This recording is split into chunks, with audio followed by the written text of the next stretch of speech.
తెలంగాణ బలిదేవత అని చెప్పి మీరు ఇలా పదవి రాగానే సోనియా గాంధీని తెలంగాణలో ఇలా తెలంగాణ ప్రజల ముంగటకు వచ్చి ఏం ముఖం పెట్టుకొని మీరు ఓట్లు అడుగుతున్నారు? ఆత్మ బలిదానాలు సోనియా గాంధీ వల్లనే జరిగినాయి. తెలంగాణ ద్రోహి సోనియా గాంధీ.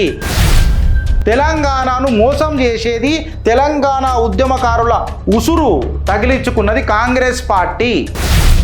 తెలంగాణ ఉద్యమకారులను అడుగు చెప్తారు. భారతీయ జనతా పార్టీ మద్దతు తెలపకపోయినుంటే తెలంగాణ వచ్చేదా?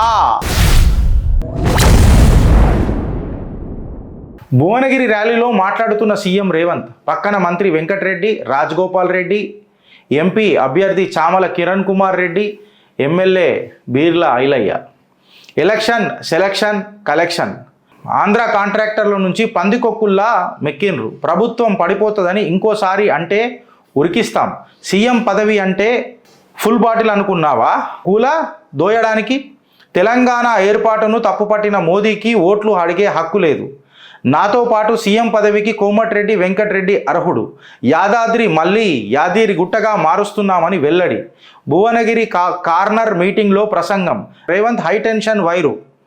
మేము ట్రాన్స్ఫార్లం. మంత్రి వెంకటరెడ్డి ముట్టుకుంటే మాడిపోతారని కేసీఆర్ కేటీఆర్కు హెచ్చరిక. ఇది విన్నాం కదా, ఇప్పుడు మాట్లాడదాం వీళ్ళ గురించి. వీళ్ళు ఏమన్నారు జరాదు. సీఎం పదవి అంటే ఫుల్ బాటిల్ అనుకున్నావా? ఓకే. తెలంగాణ ఏర్పాటును తప్పుపట్టిన మోడీకి ఓట్లు అడిగే హక్కు ఎట్లా ఉన్నది? నేను ఒకటే క్వశ్చన్ అడుగుతా. తెలంగాణ బలిదేవత అని చెప్పి మీరు ఇలా పదవి రాగానే సోనియా గాంధీని బలమైన దేవత అని అన్నారు. తెలంగాణలో ఇలా తెలంగాణ ప్రజల ముంగటకు వచ్చి ఏం ముఖం పెట్టుకొని మీరు ఓట్లు అడుగుతున్నారు రేవంత్ అన్న? First question. ఆత్మ బలిదానాలు సోనియా గాంధీ వల్లనే జరిగినాయి. తెలంగాణ ద్రోహి సోనియా గాంధీ. కాంగ్రెస్ పార్టీ తెలంగాణకు కట్టుబడి లేదు. తెలంగాణను మోసం చేసేది తెలంగాణ ఉద్యమకారుల ఉసురు తగిలించుకున్నది కాంగ్రెస్ పార్టీ అని చెప్పి ఆ బలిదేవతను ఇలా బలమైన దేవతగా చిత్రీకరించి మాట్లాడుతున్న నాయకులు ఎవరు రేవంత్ అన్న? First question. సెకండ్ క్వశ్చన్ చెప్తున్నా. Second question. తెలంగాణ ఉద్యమకారులను అడుగు చెప్తారు. తెలంగాణ జేఏసీ నాయకులను అడుగు చెప్తారు. మీరు టీషర్ట్లు వేసుకొని తిరుగుతుండే రేవంత్ అన్న అప్పుడు. చెప్తారు తెలంగాణ ఉద్యమంలో తెలంగాణ పిన్నమ్మ అని పిలిచిన మాట ఆ దివంగత నేత సుష్మా స్వరాజ్ గారిని.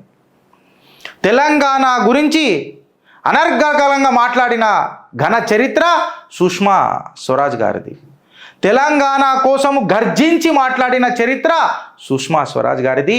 పిన్నమ్మ అని చెప్పి మాట్లాడిన చరిత్ర భారతీయ జనతా పార్టీ సుష్మా స్వరాజ్కే దక్కుతుందా దక్కదా? ఆనాడు తెలంగాణ భారతీయ జనతా పార్టీ మద్దతు తెలపకపోయినుంటే పార్లమెంట్లో తెలంగాణ వచ్చేదా అని అడుగుతున్నా. అక్కడ ఉన్న ఆంధ్రప్రదేశ్లో కాంగ్రెస్ ప్రభుత్వాన్ని ఎంత దిగజారి చూసినరో ఒకసారి చూసుకో రేవంత్ అన్న. కాంగ్రెస్ చేసిన అన్యాయం ఎట్లాంటిదో. పెప్పర్ స్ప్రేలు కొట్టిండ్రు. అదే పొన్నమన కళ్ళల పడ్డది ఆ రోజు. ఓ నాకు కలవడతలేదని ఇడిచిండు ఆయన.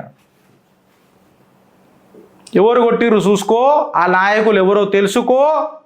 బంద్ దర్వాజాలు అలా ఏమేం చేసిర్రో నేర్చుకో. తెలంగాణ ఉద్యమకారులను, విద్యార్థులను పొట్టన పెట్టుకున్న చరిత్రహీనులు కాంగ్రెస్ హీన చరిత్ర. ఇవాళ భారతీయ జనతా పార్టీని అనే అంత పెద్దోళ్ళు, పెద్ద మనుషులు అయిపోయారు మీరు కాంగ్రెస్ వాళ్ళు. ఎంతమంది విద్యార్థులను పొట్టన పెట్టుకున్నాడే మీ చెన్నారెడ్డి, మర్చిపోయినావు? మీ గురువు చంద్రబాబు నాయుడు ఇక్కడ తెలంగాణకు మద్దతు తెలిపి తర్వాత రాజీనామాల వర్షం ఎట్లా కురిపించిండో మర్చిపోయినావు? ఎవరు తెలంగాణ ద్రోహి, ఎవరు తెలంగాణ దోస్తు? ఇవాళ పెద్ద పెద్ద మాటలు, పెద్ద పెద్ద ముచ్చట్లు. ఇంకొకటి ముచ్చటేమో ఉండే, యాదాద్రిని మళ్ళీ యాదగిరిగుట్టగా మారుస్తామని వెల్లడి.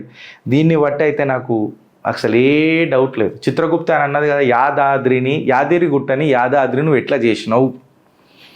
యాదాద్రి అనే మహర్షి తన ఘోర తపస్సుతో తపోబలంతో జీవాత్మను పరమాత్మల కలుపుకున్న పుణ్యక్షేత్రం అది, అత్యంత పవిత్రమైన శక్తివంతమైన స్థానం అది అని చెప్పి చిత్రగుప్తు మాట్లాడిందా లేదా రవి?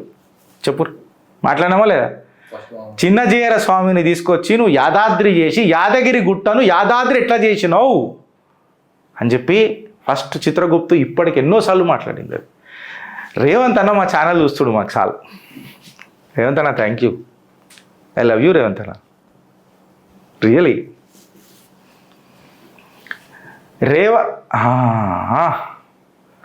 నాతో పాటు సీఎం పదవికి కోమటిరెడ్డి వెంకటరెడ్డి అర్హుడు, రాజీనామా చేస్తారా? మళ్ళీ ఇస్తారా? ఆనాడు ఎందుకు చెప్పలే? సోనియా గాంధీ గారు నో ప్రాబ్లం, మేము ఇద్దరం కలిసి షేర్ చేసుకుంటాం, నేను కోమటిరెడ్డి అన్న. ఇవాళ పొంగులేటి సీనన్న జర అలిగిండు, గుంగమూతి పెట్టుకున్నాడు. ఆయన తమ్ముడికి టికెట్ దగ్గర నాటకాలు జర హల్చల్ అవుతుందని. ఎలక్షన్లో ఫైనాన్స్లు కావాలి, ఎలక్షన్లో ఫైనాన్స్ కావాలంటే నెక్స్ట్ ఎవరు ఇవ్వగలుగుతారు? జంపింగ్ జిపాన్ రాజగోపాల్ రెడ్డి. ఇప్పుడు పొంగులేటికి చెక్ పెట్టాలంటే రాజగోపాల్ రెడ్డికి మంత్రి పదవి ఇవ్వాలి. అంటే పార్లమెంట్ ఎలక్షన్స్ అయిన తర్వాత పొంగులేటి సీనన్న మంత్రి పదవి కూడా పోతుంది అని అంటే చెప్పలేం, పోతుంది. ఇప్పుడు రాజగోపాల్ రెడ్డి కావాలి కాబట్టి వెంకటరెడ్డి అన్న అంటే ఇప్పుడు ఈయన పార్టీ దుంకొచ్చిండు కదా, సో ఈయన ఖచ్చితంగా ముఖ్యమంత్రి అర్హుడైతే కాడు. రాజగోపాల్ రెడ్డి అవుతారా? జంపింగ్ అయిన తర్వాత కాడు. నెక్స్ట్ ఎవరు అవుతారు? ఈయన అన్నను పొగిడినరు అనుకో, రాజగోపాల్ రెడ్డి అన్నను పొగుడుతారు. పొగడంగానే నేను చెప్తున్నా తమ్మి నువ్వు ఊకరాదు, మనోడే రేవంత్ రెడ్డి అని చెప్పి అన్న చెప్తాడు. అన్న చెప్పగానే తమ్ముడు మళ్ళీ హోమ్ మినిస్టర్ ఇస్తాడా? అరే ఇస్తాడు రా భయ్, నువ్వు ఊకో, నేను ఇప్పిస్తాగా, రేవంత్ రెడ్డి మాట్లాడుతుండు కదా అంటారు. ఇటు బట్టికి ఇటు పొంగులేటికి చెక్ పెట్టిరు. అంటే ఖమ్మం నాయకులు ఖతం. నల్గొండలో ఉన్న నల్లముఖపు రాజకీయాలకు చెర ఏషియన్ పెయింట్ వేసి ఖుషీకి రంగుల ఏ గడియా అని చెప్తున్నారు. కాకపోతే పొంగులేటి ఎసుంటాడు తెలుసా? పొంగులేటోడు ఫ్రిడ్జ్లలో ఐస్ నీళ్లు నింపి ఐస్ ఐస్ బేబీ అని అంటాడు. చూడుండ్రు మీరు. భారతీయ జనతా పార్టీ కార్యకర్తలు మేమైతే ఇట్లా నిలబడి ఏ దిల్ మాంగే మోర్, ఆహా ఎంత పెద్ద చెక్ వేసిండు చూసినావా రేవంత్ అన్న? పొంగులేటి సీన్ అన్న చేయకపోతే ఫైనాన్స్ తగ్గుతుంది. రాజగోపాల్ రెడ్డి జర ఫైనాన్స్ ఇస్తాడు. ఎందుకంటే ఇప్పుడు కోతికి కొబ్బరి చిప్పించినట్టు నేను నీకు మంత్రి పదవి ఇస్తాను కానీ గాయ గాయ గతర గతర గాయ గాయ గతర గతర అని గోలే తిరిగి కూర్చున్నది ఎవరు? కూర్చున్నది ఎవరు? రాజగోపాల్ రెడ్డి అన్నని. మొన్నటి దాకా రాజగోపాల్ రెడ్డి పైన పేరు వినిపించిందా? ఏడలేదు. ఆల్ ఆఫ్ ది సడన్ ఇప్పుడు వచ్చింది. ఇప్పుడు మళ్ళా ఉప ముఖ్యమంత్రి భట్టి విక్రమార్క గారి పేరు ఎక్కడ తీసుకోడు. ఆయన కింద స్టూల్ వేసినప్పుడే నాకు అర్థమైంది బత్తి కట్ చేస్తున్నాడని. ఇప్పుడు ఏం చేస్తారు? భట్టిని జరిపి కోమటిరెడ్డి అన్నకు డిప్యూటీ సీఎం ఇచ్చి భట్టిని జరిపి ఏదో ఒక పోర్ట్ఫోలియో ఇచ్చి ఖమ్మం నాయకులు ఖతం. ఇవి రాసి పెట్టుకోరు. ఇంకొకటి ఏమన్నామన్నా, రేవంత్ అన్న హై టెన్షన్ వైరు, మేమంతా ట్రాన్స్ఫార్మర్లం, మిమ్మల్ని పట్టుకుంటాం, మా ఇంటి కరెంట్ వస్తుంది. మళ్ళీ ఏమరా వైర్లు పెడదాం ఇలా పేర్లకు, ఇలా వైర్లకు పేయి పెట్టి వెంకటరాయణకి ఇట్లా పెట్టినాం అనుకో, కూర్చున్నాం అనుకో, అది ట్రాన్స్ఫార్మర్ మల్టిప్లై చేస్తుంది కరెంటుని, బల్బు వెలుగుతుంది. మళ్ళీ మీ రాహుల్ గాంధీ ఏమో అంటాడు స్విచ్ ఎత్తే ఆయనకు పైసలు వస్తాయి అంటాడు. మళ్ళీ కరెంట్ ఇడికేనే వస్తాయి, ఆయనకి ఎందుకు పైసలు వస్తాయి అదాని అంబానీకి? ఏదో సబ్జెక్ట్ ఒక్కటి మాట్లాడరు కాంగ్రెస్ వాళ్ళు, బీఆర్ఎస్ వాళ్ళు. మీరు గుర్తుపెట్టుకోండి, సబ్జెక్ట్ ఒక్కటి మాట్లాడరు.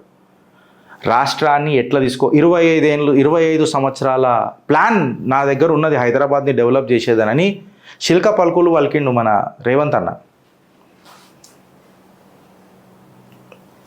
నేను ఇది ఒప్పుకుంటా. రాజకీయాలల్లో కొన్ని మనకు అనుకూలంగా నడవాయి, మనం దాన్ని ఫోకస్గా పెట్టి నడవాలి. కొంచెం ఎత్తుగడలు వేయాల్సి వస్తుంది, మన ఉనికిడి కాపాడుకోనికే ఎత్తుగడ వేయాల్సి వస్తుంది, నేను యాక్సెప్ట్ చేస్తా. కాకపోతే అవకాశవాదాలు, ఇంకో మాట వచ్చింది రేవంత్ అన్న, కాకపోతే మీరంటే నాకు ఇష్టం, టెంప్ట్ అయిపోతా నేను. మీరంటే మురారి, నాకు మీరు మా మురారి, మిమ్మల్ని ఎట్లా ఇచ్చి పెడతాం? నాకు ఇప్పుడు ఒకటే ఒక సందిగ్ధం ఉన్నది, ఏందనంటే కాంగ్రెస్కేని బీజేపీలకు ఎవరు ఫస్ట్ వస్తారా? మా పోరలు అయితే మీ పేరే చెప్తారు. మొన్న అరవింద్ ధర్మపురి కూడా అన్నాడు కదా, మా దగ్గరికి వస్తాడు, మేము ఎందుకు టెన్షన్ పడాలి అని అన్నారు. సాజన్ జీగర్ ఆవే అని ఉంటుంది చూడు, మేము కూడా రెడీ ఉన్నాం, దిల్వాలే దుల్హనియా లేలే జాయింగే. అదేమో పాట ఉంటుంది కదా, మెహందీ లగా కే రఖనా జోలీ సజా కే రఖనా లేనే తుజే ఓ గోరీ ఆయేంగే తేరే సజనా.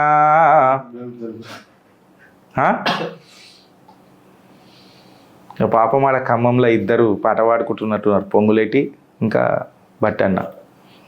డోలు తీసుకొని కళ్ళల్లో ఎర్రగా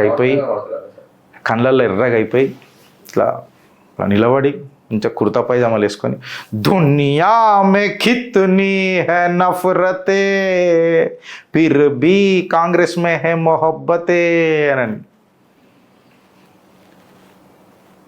ఏం గేమ్ ఆడిను చూడు రేవంత్ అన్న. ఇద్దరికి ఇద్దరిని లేపిండు. నవ్వుముఖం అయింది రాజగోపాల్ రెడ్డిది. మొన్నటి దాకా బ్లాక్మెయిలర్ అని తిట్టిండు, బ్రోకర్ అని తిట్టిండు. ఈయన కూడా కాంగ్రెస్ పదవి నీకు ఏం తక్కువ చేసింది, నువ్వు అసలు మనిషివా, సిగ్గులేను నేను, అది ఈయన కూడా తిట్టిండు. ఇవాళ ఇద్దరు ఒకటైండ్రు. మనం బరం. నేను బొంగరం అయితే నువ్వు తాడు, నేను గిల్లె అయితే నువ్వు స్టిక్కు, చిత్తుతా నేను నిన్నే. నేను టైర్ అయితే నువ్వు ట్యూబు, నాకే నింపు గాలి, ప్రజలకు కొడదాం గోలి.